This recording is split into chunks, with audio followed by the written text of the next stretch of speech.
je vois vraiment pas. Merci. Je suis désolée. Bah non, mais c'est bien parce qu'en fait, c'est exactement le constat qu'on fait. Mais j'aimerais bien savoir du Et coup. bah voilà, j'y arrive.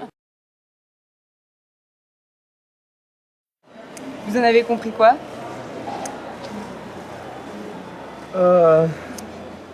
Pour vous, qu'est-ce que c'est que l'éducation populaire? L'éducation, oula, très bonne question. Peut-être un temps de réflexion. L'éducation qui s'adresse à tout le monde, je pense, hein, simplement. Je peux pas vous répondre. Vous pouvez pas parce que vous savez pas? Non. C'est une éducation pour tout le monde. Et toi, qu'est-ce que tu dirais? La même chose. Franchement, je sais pas, ce que vous proposez, je pense que vous êtes la MJC, c'est ça? Dans la vie, on apprend toujours, tous les jours, on apprend de nouvelles choses, oui. Donc les Colibris, c'est un mouvement citoyen qui existe au niveau national. C'est une association donc qui a été lancée par Pierre Rabhi en 2007. Donc il y a un agriculteur et un philosophe français d'origine algérienne, donc qui a beaucoup parlé d'agroécologie. Voilà, donc il a lancé ce mouvement en 2007 justement pour appuyer en fait l'action d'un point de vue citoyen, puisqu'il s'est rendu compte qu'au niveau politique c'était très difficile de changer les choses, il y avait beaucoup de contraintes, donc il s'est dit qu'il fallait que ça parte de la base de tous les citoyens, et donc il a voulu lancer ce mouvement citoyen pour que sur les territoires en local on agisse et qu'on fasse du lien entre toutes les alternatives qui existent. Et d'où vient ce nom, Colibri? Alors, le colibri vient d'une petite légende amérindienne que Pierre Rabhi raconte souvent. Donc l'histoire, c'est que un jour, dans la forêt amazonienne, il y a un grand feu, un immense feu de forêt, et tous les animaux s'enfuient, affolés, apeurés, ils vont se planquer un peu plus loin. Et puis à un moment, ils s'arrêtent, ils regardent le feu, ils voient que tout brûle, tout est ravagé. Et puis ils aperçoivent un petit colibri qui fait des allers-retours. Ils le voient passer et aller prendre des petites gouttes d'eau dans la rivière, dans son bec, et puis aller les déposer sur le feu. Et il fait des allers-retours comme ça, poser une petite goutte d'eau chaque fois. Et puis les autres animaux, ils sont énervés, ils disent mais ça sert à rien, et ils l'interpellent, ils disent mais qu'est-ce que tu fais, colibri, ça sert à rien. Il dit je sais, mais je fais ma part. Et voilà, colibri c'est ça, c'est chacun fait sa part dans la société pour que la société aille dans le sens qu'on souhaite, tout simplement, et en faire ce qu'on veut.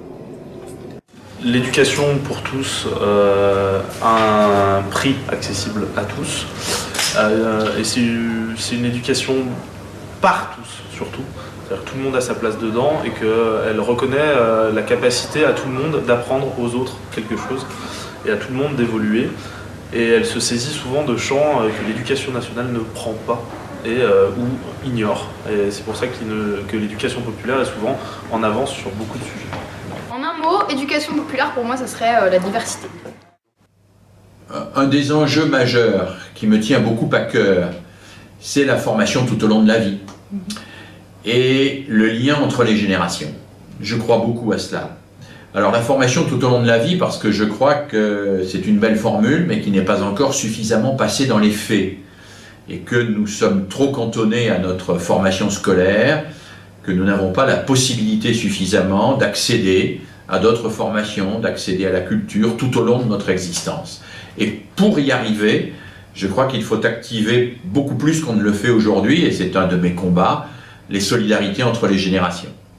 Je crois qu'aujourd'hui, nous vivons dans une société qui a tendance à juxtaposer des tubes, des cylindres, des silos, et à faire en sorte que chacun reste dans son tube à consommer tranquillement, et à consommer ce qui a été prévu pour lui, organisé pour lui, à sa place. Je crois que l'éducation populaire, elle introduit cette exigence de créer de la solidarité contre toutes les formes d'enfermement, contre toutes les formes de repli sur l'entre-nous. Entre nous, et en particulier entre nous parce qu'on a le même âge, entre nous parce qu'on est de la même communauté, entre nous parce qu'on a le même goût. C'est avant tout, c'est clair, un engagement bénévole, quoi. une histoire humaine, on va dire, hein, sur ce projet-là, quoi. C'est parti de là, quoi. On n'avait pas l'ambition de professionnaliser la structure. Pour moi, l'éducation populaire, c'est déjà l'accès à la culture pour tous, l'accès aux pratiques artistiques pour tous aussi, quoi. Donc ça passe par des tarifs attractifs, donc ce qu'on essaye de développer ici, justement, quoi. Le mélange des genres, on va dire, donc le mélange des activités, le mélange des générations aussi, ça c'est quelque chose qui est très délicat à mettre en place, quoi, mais c'est des choses qu'on arrive à mettre en place partiellement, on va dire. Par exemple, sur un concert où on a fait les Ogres de Barbac, on avait vraiment, ça allait de 5 ans à 60 ans, quoi. Donc ça, c'est des petites choses qui te montrent que le mélange générationnel, c'est possible aussi, quoi. L'éducation populaire, c'est des tarifs attractifs. C'est aussi et avant tout du lien social, en fait, quoi. Pour moi, hein. Donc c'est tout ce qu'on propose ici, c'est avant tout proposer des échanges entre les gens, quoi. Proposer un lieu d'échange, un lieu de rencontre, et puis voilà, quoi. La difficulté reste aussi donc sur les idées préconçues. On en a beaucoup souffert ici, quoi. Il y a encore des gens qui croient qu'on est des joueurs de djembé, quoi.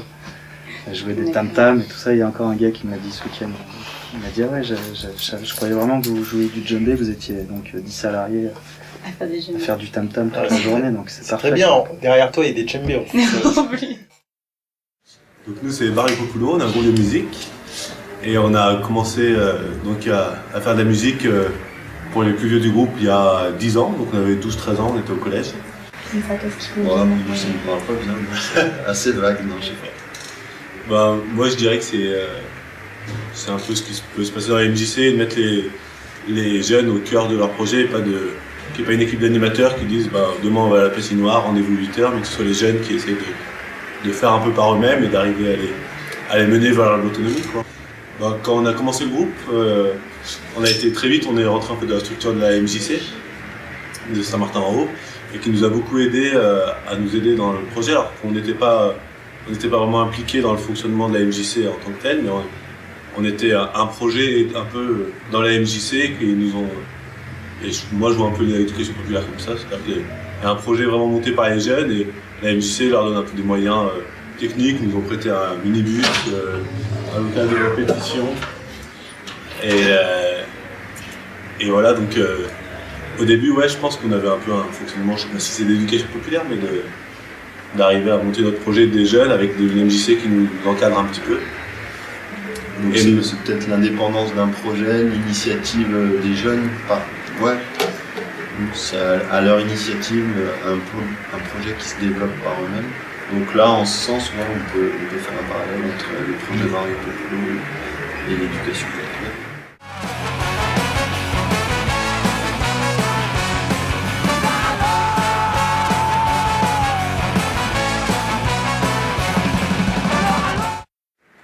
Moi je m'appelle Colin donc je suis là pour parler de l'association Médecine Potage qui organise en fait un festival qui intervient sur les problèmes de racisme sur le territoire des Monts du Lyonnais, de l'Ouest lyonnais. Oui, aussi on essaie de beaucoup travailler du coup en réseau avec les MJC, du coup toutes les structures de jeunesse en fait, vraiment. On est vraiment créé sur le côté jeunesse sur le territoire. Et sinon, le festival, il se décompose souvent en une après-midi où il va y avoir des expositions, des interventions, du théâtre, des débats sur ces questions-là, sur la question du racisme, et notamment de ce qui se passe dans les monts du Lyonnais. Et puis une soirée où on va être sur un registre un peu plus festif, avec, donc, comme je disais, une programmation assez éclectique qui essaie de montrer un peu les musiques qu'il peut y avoir à travers le monde, quoi, avec un côté un peu, peut-être un peu plus moderne, un peu plus musique actuelle pour cibler un public plus jeune. C'est un peu comme des associations qui proposent à apprendre aux gens n'importe quel sujet de la société. Moi je suis dans quelques associations, mais ça ne fonctionne plus. Essayez de trouver un président d'une association. C'est le même depuis 20 ans, il part pas parce que personne ne veut prendre sa suggestion. Essayez de trouver un trésorier qui se démerde avec la trésorerie pour faire un bilan en fin d'année, vous en trouvez pas. Donc je m'appelle Pierre-Yves Gosset, je suis aujourd'hui donc délégué général d'une association qui s'appelle Framasoft. Est-ce que tu peux nous donner ta définition de l'éducation populaire? Pour moi, c'est l'éducation du coup par les citoyens aux citoyens. Et cette démarche-là, pour moi, relève complètement de l'éducation populaire parce que ça veut dire que avec le logiciel libre, on a la possibilité d'apprendre comment sont faits les logiciels. On a la possibilité d'avoir confiance dans les gens qui font les logiciels parce qu'on peut déléguer cette confiance à des informaticiens qui vont regarder le code source du logiciel, c'est-à-dire la recette de cuisine du logiciel.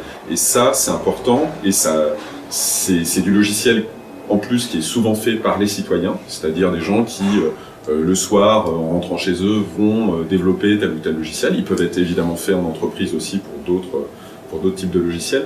Mais ce qui moi me paraissait important, et c'est ça qui m'a plu dans ce milieu du logiciel libre, pour moi qui venais du milieu de l'éducation, c'était on retrouve quelque chose qui fait l'intérêt même de l'éducation, c'est-à-dire la volonté de partager avec les autres et la volonté d'inviter les autres finalement à contribuer.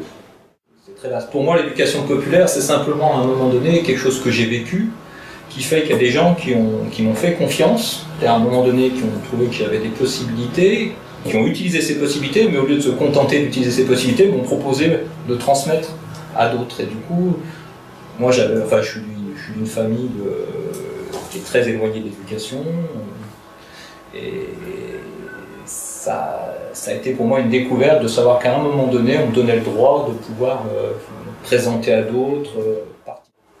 Il y a un truc ici que j'ai essayé d'expliquer un peu aux collègues avec qui je bosse, c'est la notion un peu de se retrouver dans une chaîne où chacun est un maillon, c'est-à-dire qu'à quelque part on n'est pas tout puissant tout seul, on rend des comptes à quelqu'un.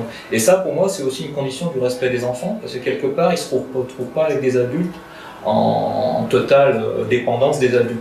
Et parce que l'éducation elle a ça de particulier, c'est que les gens ont toutes les fonctions à la fois. Ils ont à la fois le pouvoir de juger, de sanctionner, c'est d'introduire un peu de démocratie au quotidien en faisant en sorte de séparer les différents pouvoirs, celui qui décide des règles, celui qui décide de les appliquer et celui qui juge si elles ont été transgressées.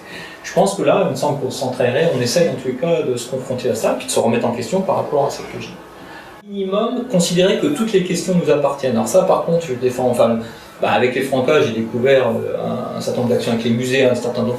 Je considère qu'effectivement tout ce qui se fait au niveau culturel nous appartient, appartient aux enfants et qu'on a quelque chose à y faire avec. Alors on verra quoi, il faut se dire. Et ça vraiment pour moi c'est important, c'est quelque part on se saisit de tous les enjeux sociaux sans savoir si on est légitime ou pas à le faire. Après ça va avec une volonté de se former aussi, de pas être là juste pour dire on a une opinion, non. On prend la peine de se former pour effectivement étayer un avis et avoir des envies de changement ou en tous les cas de construction. Et là, pour moi, voilà, c'est aussi une manière, l'éducation populaire, c'est un peu ça.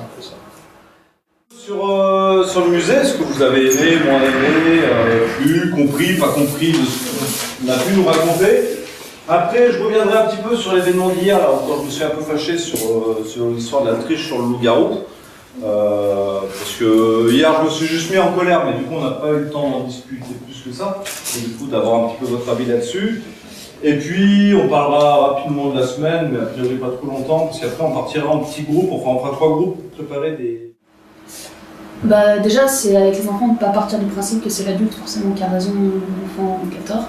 En fait le fait que ce soit l'adulte qui décide des fois en fin de compte, c'est plus une question de responsabilité et qu'il est garant en fait du cadre et du bien du groupe, et du coup c'est ça qui légitime ses décisions, et non le fait que ce soit un adulte et qu'il est censé en savoir plus que les enfants. Ça, concrètement sur le terrain, c'est déjà savoir reconnaître qu'on ne sait pas ou qu'on a tort, et que même de notre position d'adulte, des fois on ne sait rien, et que peut-être l'enfant il en sait plus que nous sur un sujet, et dans ce cas-là à l'écouter. Les élus ne sont pas tellement sensibles à ça, même si on entend un peu plus par l'éducation populaire ces dernières années. Mais là aussi, il y a des fois des problèmes de cohérence entre le discours et l'action. Répondre à des appels à projets, on ne peut pas faire d'éducation populaire et en plus quand c'est des délégations de services publics, C'est absolument impossible. Et ça, ce sont les mêmes qui nous parlent de leur intérêt pour l'éducation populaire et qui font ce type de démarche. Alors, les Éclaireurs de France sont une association de scoutisme laïque qui, d'après moi, est une association d'éducation populaire, parce que dans les méthodes du scoutisme, il y a quelque chose qui s'appelle la relation adulte-jeune, qui donc est définie comme une réciprocité éducative, à savoir que l'adulte apprend au jeune, bien entendu, mais apprend aussi du jeune qui a une volonté de formation citoyenne, de vivre ensemble, d'apprendre à prendre une décision collective, à faire des compromis, à apporter sa parole face aux autres. Je pense que c'est un des buts de l'éducation populaire que les Éclaireurs de France se sont tout à fait réappropriés, et il y a bien entendu une volonté aux Éclaireurs de France d'accepter tout le monde sans critères de discrimination, que ce soit l'âge, le sexe, la religion, et la volonté de s'adresser au plus grand monde, parce qu'on pense que la mixité sociale est importante et on souhaite pouvoir la retrouver dans nos activités. C'est ces trois choses-là qui font que je pense que les Éclés sont une association d'éducation populaire. Une définition simple, l'éducation de tous, par tous, pour tous, de manière à pouvoir obtenir une transformation sociale et aller vers une société qui convienne à tout le monde, où tout le monde peut trouver sa place. C'est celle qui s'adresse à tous et qui permet à chacun d'avoir les mêmes chances dès le départ pour être ensuite des êtres humains égaux. Voilà. L'éducation populaire. Oui. L'éducation pour tous, ça me parle comme ça. Pas de discrimination, que l'école puisse être ouverte à tout le monde, que tout le monde ait le même choix de scolarité et d'options, et surtout de sections, que pas certaines sections soient réservées à une élite. L'éducation accessible à tout le monde, pour tout le monde. D'accord. Sur un même plan d'égalité, peu importe ses origines et son niveau social. Ça me parle dans ce sens-là. L'éducation populaire, c'est un droit.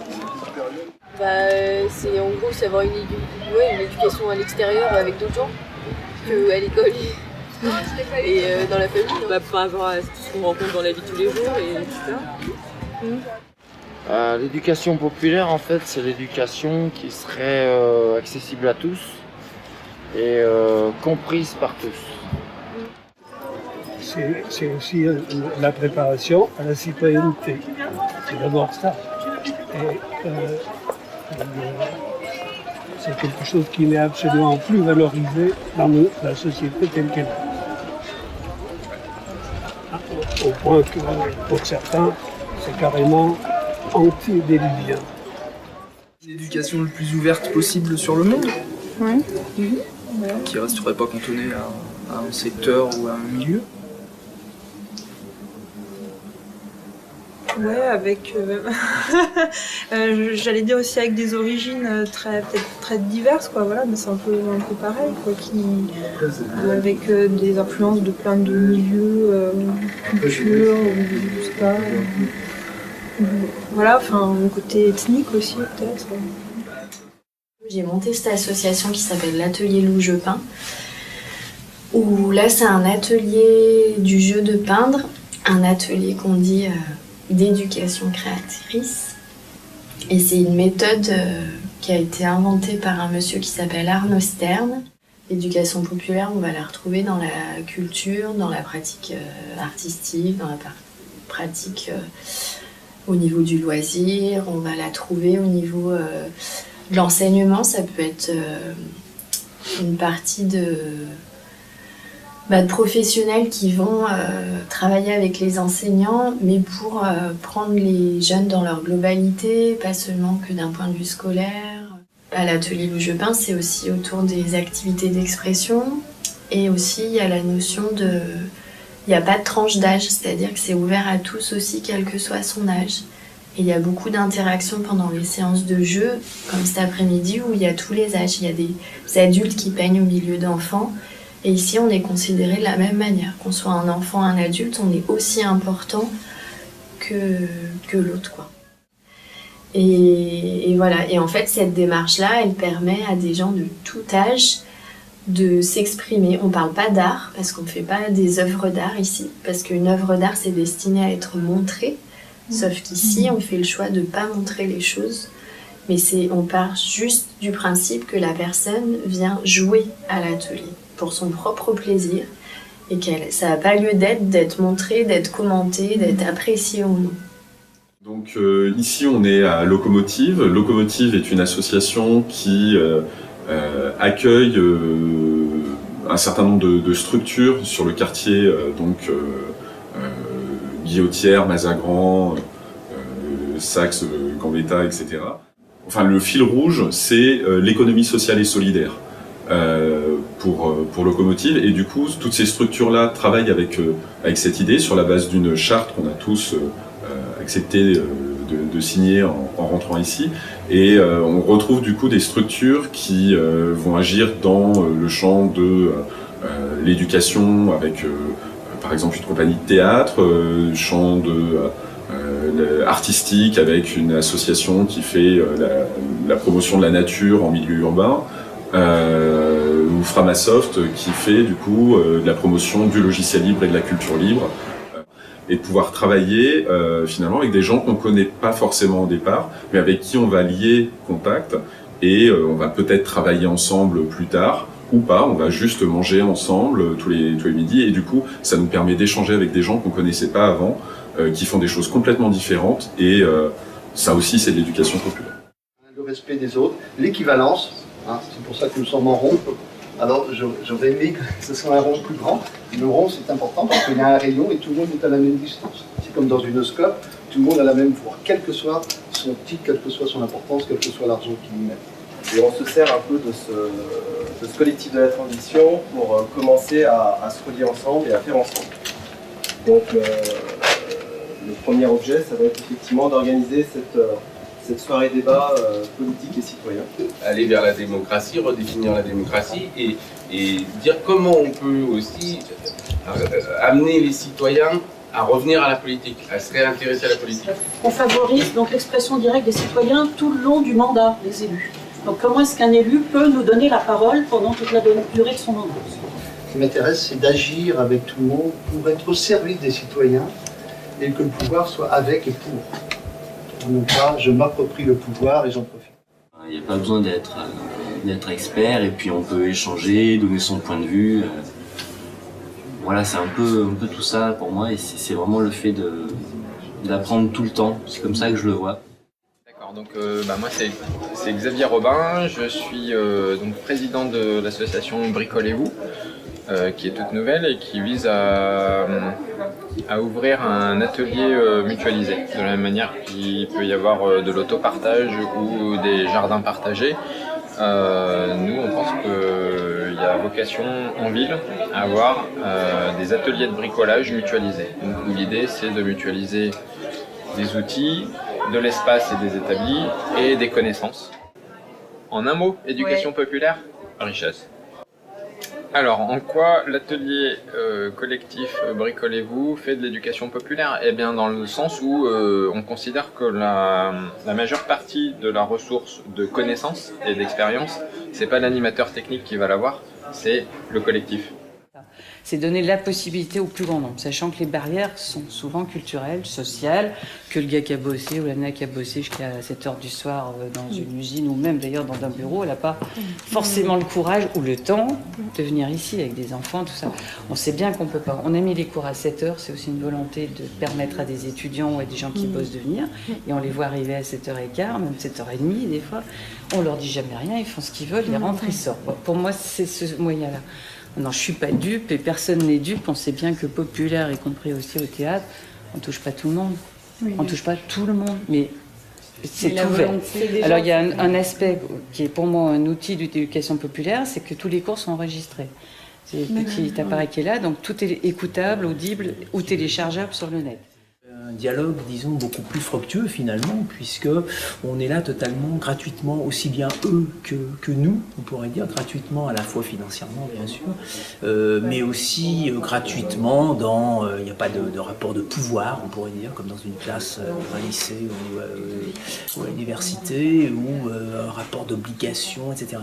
C'est vraiment totalement libre, et c'est ça qui est, je crois, le plus intéressant. Je crois que le terme populaire renvoie là à quelque chose justement de l'ordre de la gratuité, de la spontanéité, du pur intérêt, disons, et je trouve que c'est ça qui est intéressant. Je prends beaucoup de plaisir, moi justement, à donner des cours à des gens qui s'intéressent à ce que je dis. Des fois, ils ne sont pas d'accord, des fois, peut-être que ça ne les intéresse pas, peut-être que je suis mauvais, etc. Mais au moins, je sais qu'ils sont là simplement parce que le sujet les intéresse, et donc, il y a un dialogue qui est, je trouve, beaucoup plus intéressant. Alors voilà, l'éducation populaire, c'est ça, c'est faire voler en éclats tous les préjugés, c'est créer du lien entre des gens qui, sinon, ont tendance à se replier trop sur eux et entre eux, à camper sur leurs intérêts immédiats, individuels ou de clan, au détriment de toutes les formes de solidarité que nous devons activer. Nous, notre particularité, c'est qu'on voulait vraiment l'appeler café familial parce que c'était pas un lieu que pour les enfants.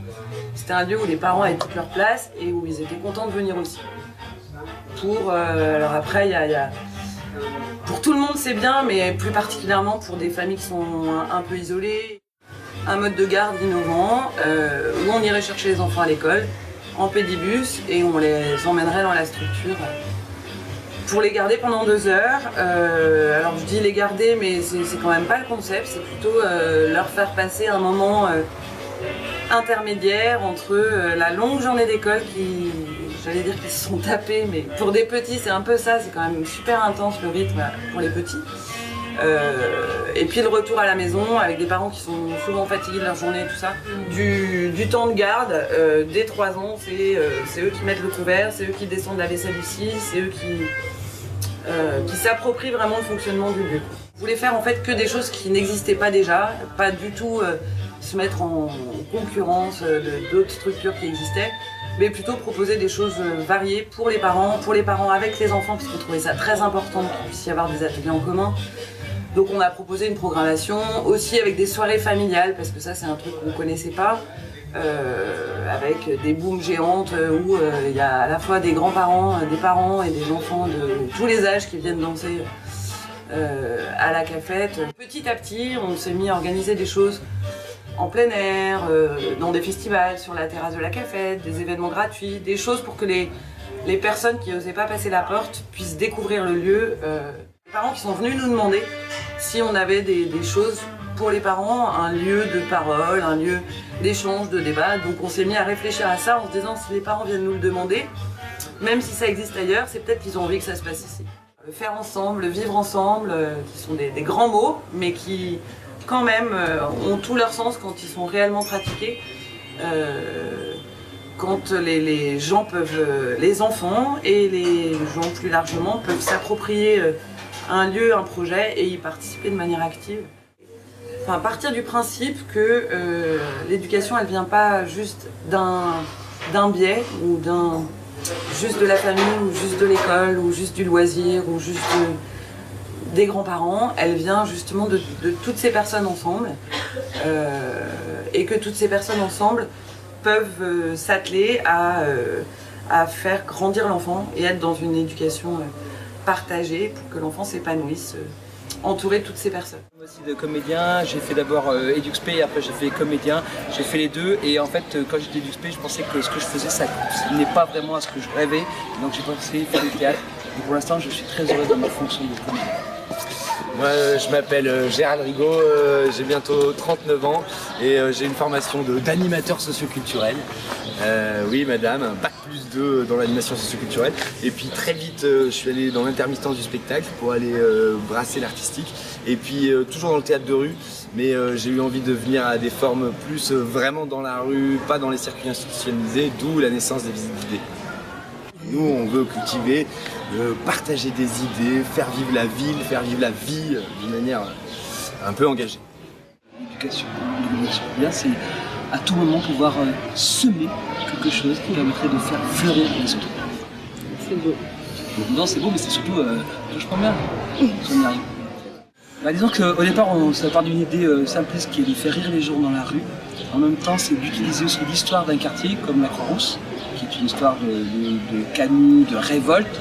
Et c'est de faire le lien un peu entre l'histoire, donc véridique, et en même temps de rire un peu de l'histoire et de profiter d'un moment commun pour passer un bon moment et en même temps essayer de faire un petit peu, de gratter un peu la conscience de chacun sur une histoire propre qui est celle de la Croix-Rousse. C'est le peuple de gauche qui caricature les gens de droite et l'ineptie des slogans de droite. Donc on se déguise en bigot, en trader et tout ça. Moi je suis et alors ça descend depuis la place avec pour des chansons, c'est gay hein. Il y avait si t'aimes pas les écolos, casse un vélo. Si t'aimes pas les écolos, casse un vélo.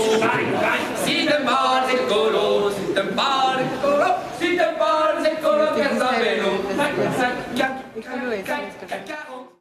L'éducation populaire, pour moi, c'est l'éducation politique, c'est l'éducation aux citoyens, c'est l'éducation à la citoyenneté, mais c'est quelque chose qui est forcément collectif, c'est pas un savoir qui se délivre.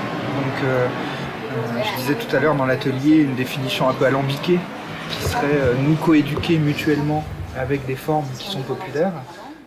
De prendre conscience de qu'est-ce qu'il y a de politique dans nos vécus, de toi t'es infirmière, moi je suis ouvrier, confrontons nos vécus sociaux et ensemble analysons des choses et puis pour agir collectivement. Voilà, c'est ça la démarche d'éducation populaire. Du coup, souvent on nous dit ouais, l'éducation populaire c'est les scopes d'éducation populaire. Ça nous fait flipper quoi quand on nous dit ça, parce que pas du tout. Nous, là, on diffuse des pratiques et des méthodes, mais plutôt en laboratoire, puis après c'est des gens qui vont les faire. Passe en gros les 2 tiers de leur travail à écrire le projet. Donc ça c'est un problème. On passe plus de temps face à son ordinateur que sur le terrain. Premier souci. Deuxième souci, on pense que ça va à l'encontre de ce que nous on défend dans une démarche d'éducation populaire. Et ça c'est assez évident. Une des premières idées d'une démarche d'éducation populaire, c'est de faire avec les gens. On ne peut pas faire avec les gens quand on a tout écrit. C'est pas possible.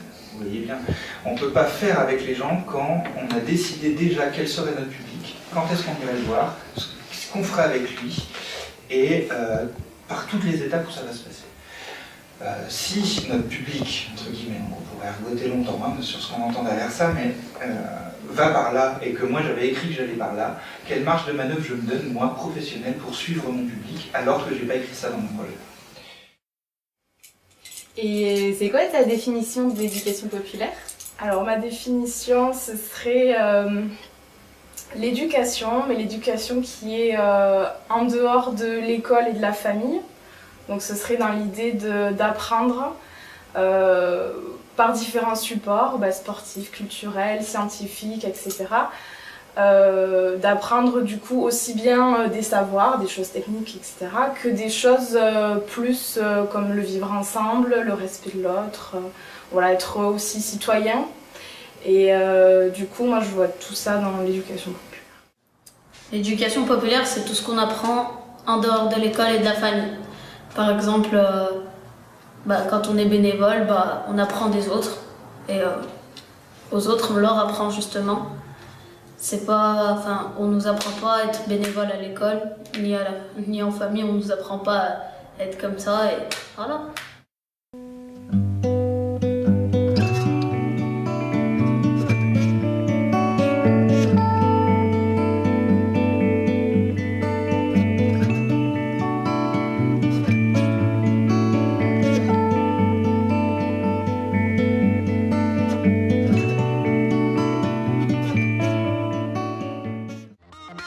Thank you.